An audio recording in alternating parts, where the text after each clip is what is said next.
Welcome to the deep dive. Today, we're diving into something I know so many English learners grapple with. Oh, yeah. What's that? It's this thing where, you can understand English pretty well, maybe reading and writing feel okay. Right. But when it comes to actually opening your mouth and speaking fluently, it's like, well, there's a switch that just won't flip. Ah, yes. It's a fascinating phenomenon, isn't it? You've absorbed so much English. The knowledge is there. Totally. But that pathway to actually, saying it feels blocked. Moving from that internal thinking mode, planning, processing, to actually just speaking, well, it can feel like climbing a mountain. Absolutely. And I bet a lot of you listening right now have felt this. You know exactly what you want to say. The English words are buzzing around in your head somewhere, but they don't come out smoothly. Or maybe you're constantly translating from your native language, which just bogs everything down. It really does. It makes spontaneous conversation feel almost impossible sometimes. And that's exactly what we're going to unpack today. Our mission really is to explore how you can tap into that English you already have. Right. And start using it out loud confidently. We'll share some practical strategies, look at why this happens. And hopefully offer some insights that make it all feel a bit less daunting, right? More achievable. Exactly. A lot more achievable. And listen, whether you're just starting out, trying to find your voice in English, or maybe you're aiming for much higher fluency, this discussion is for you. We'll keep it clear, accessible. Definitely beginner-friendly in that sense. Everyone should get something useful. Okay, so let's jump right into this idea you mentioned, the thinking trap. Right, the thinking trap. Yeah. It's something almost every learner hits at some point. Yeah. You can follow a conversation, understand articles, maybe write emails okay. Yep. But when it's your turn to speak, suddenly freeze. Your brain just locks up. Oh, it's so frustrating. I've heard learners say, I knew exactly what to say. The words were right there, but they couldn't get them out quickly enough. Or they describe that like mental ping pong match. Translating, checking grammar, searching for the perfect word. And by the time they've built the sentence in their head, the conversation's moved on 3 topics later. Precisely. That mental juggling act is the core issue. Your brain is overloaded translation, vocabulary, grammar checks, all happening silently before you even say a word. It creates this huge bottleneck. Yeah. I remember a student, brilliant writer, really good academic papers in English, but ask her something simple, like, so how was your weekend? And she just sees out. Wow. Even with simple stuff. Yeah, the information was there definitely, but the connection to speaking just wasn't fluid. It wasn't automatic. And that's such an important point. It isn't about being bad at English, is it? Not at all. It's about being stuck in that thinking mode, overanalyzing, planning, but not quite getting comfortable with just letting the words flow out. Right, without that sort of comfortable verbal expression. And the crucial thing here is if you stay in thinking mode forever, you're actually delaying the very skill you want. Speaking. You're waiting for that perfect moment. That mythical moment when you feel totally ready, perfectly prepared. Which never comes. It rarely just arrives on its own. You have to kind of push it. Exactly. So the key is to actively break that cycle. We need to find ways to practice speaking more instinctively, maybe even, making a few mistakes along the way. Oh, absolutely. Mistakes are part of it. Because fluency ultimately isn't about being perfect and error-free. Right. It's about actively using the language in real time. And speaking, well, it's like learning an instrument or a sport. It's a skill that gets better with practice. Even tiny steps, right? Like just saying one sentence out loud each day. Definitely. Even small, deliberate efforts like that really add up. They start shifting you from only thinking towards actually speaking. Okay, so understanding that trap is the first step. Now let's talk about something you mentioned earlier that sounds really fundamental. The idea of actually thinking in English. Yes, this can be a genuine game changer for learners. Look, your native language is obviously your foundation. It's crucial. Sure. But if you're always using it as a middle step before speaking English, well, it can unintentionally slow you right down. Right. I get that. You first think the thought in, say, Spanish or Japanese. Then you mentally translate it into English. It's like a 2-step process. Exactly. And that takes time, even just milliseconds. But those tiny delays add up. They lead to hesitation, a sort of choppy rhythm in your speech. And sometimes a direct translation just sounds weird in English, doesn't it? It often does. Yeah. Idioms, phrasing. They don't always map one-to-one. Okay. Now, contrast that with thinking directly in English, when the thought itself starts in English. The path to speaking it is much shorter. Much more streamlined, much more efficient. Yeah. Let's take a simple example. I need to buy groceries after work. Okay. If you're translating, like you said, you have the thought in your native language first, then you search, buy groceries after work, assemble them, check the grammar. Right. It's a very conscious, deliberate process. Yeah. There might be a little pause while I double check the tense or something. Exactly. Now imagine that same thought. I need to buy groceries after work. Just popping into your head in English. The translation step is just gone. Bypassed entirely. The thought flows much more immediately to your ability to say it. It's faster, more intuitive. You feel that difference. Absolutely. It feels way quicker and more direct. Yeah. Okay, so that's the big advantage then. Thinking in English cuts down that lag time. Dramatically, which leads to smoother, more natural sounding communication. Makes sense. And it's actually more than just speed. When you think in English, you start training your brain to, see the world through an English lens. How do you mean? Well, you start naturally connecting actions, objects, feelings directly with the English words for them. Okay, so it feels less like a translation task and more like just thinking. Precisely. Yeah. It becomes more of a natural outflow of your thoughts. It's like building this little English world inside your head. That's a great way to put it, an internal English-speaking ecosystem. And the good news is you don't need to start thinking deep philosophical thoughts in English right away, do you? No, heavens no, not at all. You can start super simple, just consciously naming things around you in English in your head. This is my desk. That's a blue car. I am drinking water. Exactly. Even that is a form of thinking in English. Every little bit helps build the habit. And the more you do it, the more automatic it gets. It does. And then speaking feels less scary because your brain and your mouth are starting to work together more smoothly. That coordination builds. Okay, so for listeners who realize they are mostly translating right now, don't feel bad. It's a totally normal phase in learning a language. Very common. but the takeaway is to start intentionally trying to think in English, even simple stuff. Yes, weave it into your thoughts, even the basic everyday ones. Right. Which leads perfectly to the next big question. How do we actually do that? How do we make the switch from just thinking to actively speaking? Understanding why is one thing, but the practical steps. That's the million-dollar question, isn't it? Yeah. Okay, so let's clearly define these two modes again. Thinking mode, like we said, is that internal, silent prep work. Choosing words, checking grammar, worrying about mistakes. All that stuff. And speaking mode is more about letting go of that tight control, flowing with the conversation. Prioritizing getting your idea across. I mean, not perfectly, but getting it out there. Exactly. Think of thinking mode as the rehearsal, indispensable prep. Ah. But the only real way to get on stage, to enter speaking mode, is to actually start speaking, even if you don't feel 100% ready. It's like that swimming analogy you mentioned. You can read all the books on swimming, Watch all the videos. but you only learn when you actually jump in the pool and start paddling. Got it. So here's a really practical first step. Start saying short, simple sentences out loud about what you're doing right now. Like narrating your life. Kind of.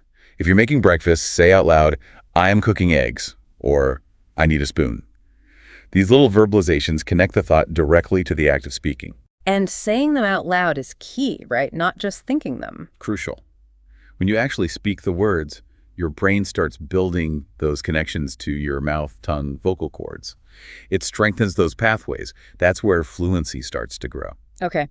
And at this stage, don't worry too much about perfect grammar. Try not to obsess over it initially. The main goal is just expression, using your voice, getting the thoughts out in English. So if I mean to say, I went to the store yesterday, but I say, I go store yesterday. That's okay, especially at the beginning. The point is, you spoke. You used English to communicate an idea. Your brain will naturally start to notice and self-correct over time with more practice. Mistakes are just part of learning, really. An essential part. The more you speak, errors and all, the more data your brain gets to work with. It learns from the attempts. Okay. And what about practicing when there's no one else around? A lot of people think they need a partner. That's a common misconception.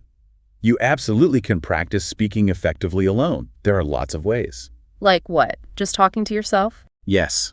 Describe what you're doing. Like we said, talk to yourself in the mirror, maybe outline your day, or even invent little conversations. Like pretending to order coffee. Exactly. Play both sides. Hi, can I get a cappuccino? Sure, what size? Large, please. You're practicing the actual phrases you'd use. You're essentially training your brain to respond in English, not just think about it. Precisely. And the more you do these little role plays, the more automatic it becomes. Your mouth starts forming the words more easily, less pre-planning needed. And remember, this shift isn't about suddenly speaking super fast. Not at all. It's about speaking freely, consistently, even if it's slow at first. The goal is flow, confidence. Okay. So moving to speaking mode builds that bridge, connects the knowledge you have to actually using it. That's the essence of it, connecting knowledge to use. So let's get even more practical. What are some simple, concrete strategies people can start using, like today, especially if they're practicing alone most of the time? Yes, great. The nice thing is these don't need a classroom or anything formal. You can weave them into your day. Okay. Let's kick off with strategy 1. Okay. Talk to yourself. And I know it sounds maybe a bit odd. Yeah, maybe a little. But it's incredibly effective for building fluency without pressure. Just narrate your actions out loud in English. Okay, now I'm brushing my teeth. I need to buy milk later. It builds confidence in a really safe space, right? No judgment. Exactly. Low stakes, high reward. Okay, strategy 2. Shadowing. Shadowing. What's that? You listen to a native English speaker. It could be YouTube, a podcast, a movie clip. Right. And you immediately repeat what they say. Try to match their pronunciation, their rhythm, their speed as closely as you can. Like being their echo. Pretty much. Yeah. It's fantastic for training your mouth muscles to make the English sounds correctly, and you get a feel for the natural flow of the language. It might feel tricky at first if they talk fast, I imagine. It can be, yeah. But you can often slow down playback speed, and just consistent practice makes a huge difference to your pronunciation and rhythm. Okay, cool. What's next? Strategy 3. Strategy 3. Record yourself speaking. This can be surprisingly eye-opening. Ooh, I bet people might hesitate with this one. Maybe, but it's so valuable. Pick a topic, any topic, what you did today, your favorite hobby, and just talk for a minute or two into your phone's voice recorder. And then listen back. Cringes slightly. Then listen back. Yeah, it gives you an objective ear. You can hear where you sound clear and confident. And also where you maybe hesitate or stumble or where your pronunciation could improve. Exactly. And try to listen like a supportive friend, not a harsh critic. Look for progress over time. Identify specific things to work on. Good advice. Okay, strategy 4. Leverage technology. Use voice apps or AI tools. Lots of language apps now have voice recognition to check your pronunciation. Oh yeah, like Elsa Speak and others. Those kinds, yes. Yeah. And AI chatbots, like ChatGPT, for instance, can be amazing practice partners. How so? You can have actual conversations with them, ask questions, get corrections, practice talking about anything you want, anytime. 2047 practice. It's like having a patient tutor always available. Pretty much. Okay, finally, strategy 5. Daily speaking challenges, little micro challenges. What kind of challenges? Set a small, achievable speaking goal each day. Like, today I'll talk about my day for 1 minute, or I'll pretend to order food, or explain how to make toast. Keep it small and manageable. Yes. Consistency is the absolute key here. Even just 2 minutes of focused speaking every day builds the habit. It's much better than one long session once a week. So you really don't need to wait for that perfect moment or partner. These strategies used regularly can make a huge difference. They absolutely can. They build that bridge. Okay, and you mentioned role-playing earlier. Let's dive a bit deeper into that because it sounds kind of fun, but also really useful for solo practice. It is. Role-playing is super powerful. It lets you practice the specific vocabulary and phrases you need in real-life situations. It's like a dress rehearsal. Preparing you for the real thing. Exactly. And like we said, you can easily do it alone. Just practice both sides of the conversation. Think of common scenarios. Restaurants, taxis, phone calls. Right, let's take that restaurant one again. You could be the customer. Excuse me, can I see the menu? And then switch, be the waiter. Yeah. Certainly. Here you are. Back to customer. Thanks. I think I'll have the fish and chips. You're actively using the language you'd need. You can even write out little scripts first, if that helps, then practice saying them, or just make it up as you go along. What are some other good role play ideas? Oh, loads. Ordering coffee, asking for directions, booking a hotel room, introducing yourself at a party, even practicing for a job interview. Job interviews. That's a high-pressure one where practice would really help. Definitely. And again, try recording these role plays. Listen back. Where did you feel smooth? Where did you hesitate? Then do it again, focusing on improving. It makes the practice feel more real, right? So your brain is more prepared when the actual situation happens. That's the goal. Making practice feel real trains the brain for reality. Now, this is all great practical stuff, but before we wrap up, there's something else we absolutely need to touch on, something that holds so many people back. Mindset. Ah, yes. The mindset piece. It's huge. If you really want to shift from thinking to speaking more fluently, you have to tackle the fear of making mistakes. That fear is just paralyzing sometimes, isn't it? It really is. It keeps people stuck in that silent thinking mode because they're so worried about saying something wrong. But here's the thing. Mistakes aren't failure. Exactly. Mistakes are proof you're trying. They show you're engaging, putting in the effort. Nobody becomes fluent without making tons of mistakes first. Think about little kids learning to talk, right? Perfect example. They make grammar errors, mispronounce words, say funny things that don't quite make sense. But they don't stop talking. Never. They just keep trying, experimenting. And through those very mistakes, their brains learn and adjust. It's the same process for us learning English. So if you wait until you think you'll speak perfectly, You'll probably wait forever. You'll never start speaking. Fluency isn't about zero errors. It's about communicating effectively, even with some errors. it comes from practice, not perfectionism. Absolutely. So it really requires a conscious shift in how you think about it. See, mistakes not as failures, but as like data points, learning opportunities, stepping stones. Each mistake teaches your brain something. It really does. It shows what works and what doesn't. It's a necessary part of the journey. So maybe like a little mantra, I don't need to be perfect, I just need to keep speaking. That's a fantastic affirmation. Embrace that. Focus on progress, not impossible perfection. That's how you break free from the thinking trap. Okay, that's powerful. Now, before we finish up, maybe we can quickly mention some specific tools or resources people could check out. Good idea. Let's give people some concrete things to explore. First off, those language learning apps we mentioned that focus on speaking. Like Elsa Speak, maybe Speak English. Now, Hello Talk. Yeah, apps like those often have speech recognition and exercises specifically for pronunciation and speaking practice. Very useful. Okay, what else? Don't forget, good old Google Translate. Not just for text, but use the microphone input. Speak into it. See how well it understands you. Oh, that's a clever way to get quick pronunciation feedback. It is, especially if you're unsure about a word. Also, YouTube channels and English podcasts are brilliant resources. For shadowing, like you said. Exactly. Listen, repeat. Find channels for learners. And remember, you can usually slow down the playback speed if you need to. Very helpful. And, of course, AI chatbots. Like we discussed, they offer incredible opportunities for real conversation practice on any topic, anytime. Ask for corrections, practice specific things. Like having an AI language partner. Pretty much. And finally, maybe journaling apps or just the voice memo function on your phone. For daily voice journals. Yeah. Even just talking for a minute a day about your thoughts or activities, it helps you get comfortable hearing your own voice in English and builds confidence. The main thing seems to be finding tools you like and using them consistently, right? Making speaking a daily habit. That's the core message. Consistent daily effort. Make speaking part of your routine. Okay, everyone, as we start to wrap up this deep dive. We just want to leave you with a couple of final thoughts and really some encouragement. We know this journey to speaking fluently can feel tough sometimes. It can, but you're definitely not alone in feeling that way. Not at all. So tip number 1 from us, be patient, don't rush it. Fluency is a marathon, not a sprint, right? Exactly. Focus on small, consistent steps every day.